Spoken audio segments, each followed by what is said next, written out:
Jett, obviously a freshly drafted player, makes the team out of training camp. Maybe talk to what you've seen out of him this summer and in training camp.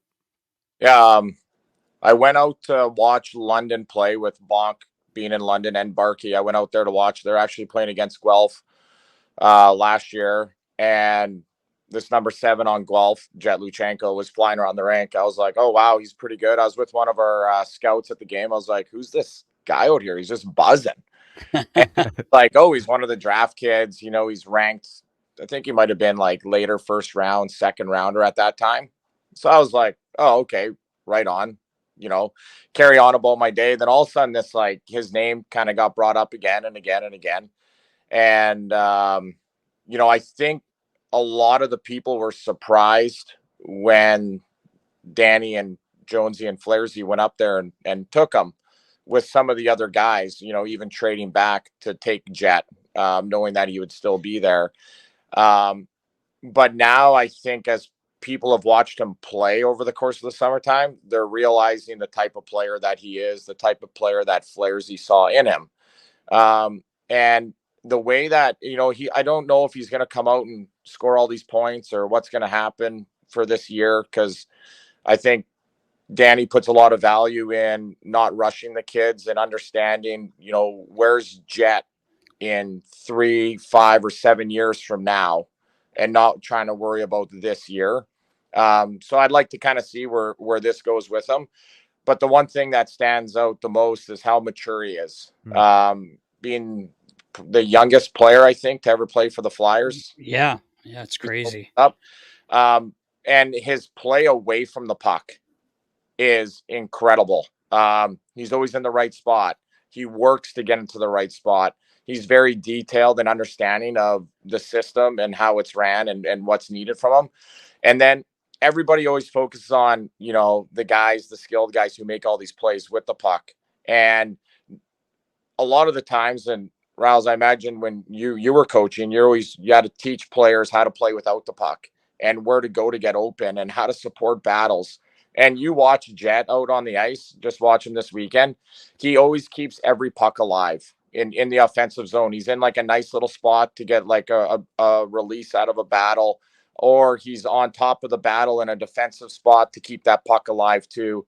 So he's very mature in that area. And, you know, I think with the players that he's going to be able to play with, you know, potentially like Brink or Farabee or you know, Tyson or Teak, you know, he's surrounded by some pretty good skill too. So I think it's going to be exciting for him to lace him up and make the camp there right out of the opening camp. It's really. Yeah, it is exciting. And one of the things too, obviously, as you know, is like his speed. Like he's an exceptional skater, and these days in the league, you have to be able to skate, and that's one thing he obviously can do. But it's nice to hear, like you're saying, he plays 200 feet. You know, and that you have to with Torres, right? You have to, especially as an 18-year-old. I mean, you have to be reliable in all those areas to even give yourself a standing chance, right? So that maturity is, to me, it's not the speed. The speed is obviously nice, but the maturity is probably the very reason why he's still around, right? I mean, the fact that he can think the way he thinks, and like you said, like who knows how many points. I don't think that the brass, you guys are going to be evaluating this solely on points. It's everything you mentioned. It was kind of like Coots, you know, his first year, right? I mean, he wasn't expected to produce. It was just, you know, say shutdown, but it was all those intangibles and being responsible away from the puck. But I'm excited for him. You know, it just shows that if you buy in and you stay focused and you understand, you know, your role, at least in those times and places, like for him this year, just being a young guy, in a say more third line role, I guess you could say, right? Yeah.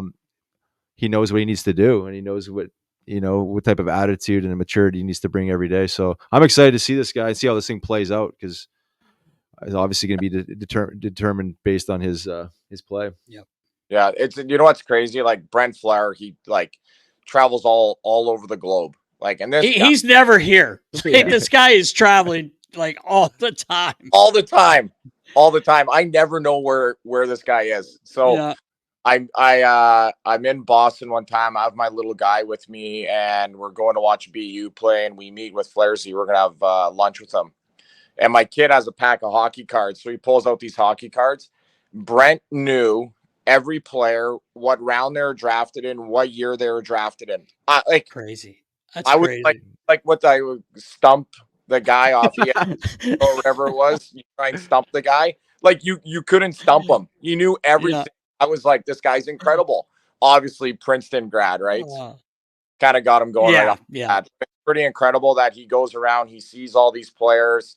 He's drafted some really good players that have panned out.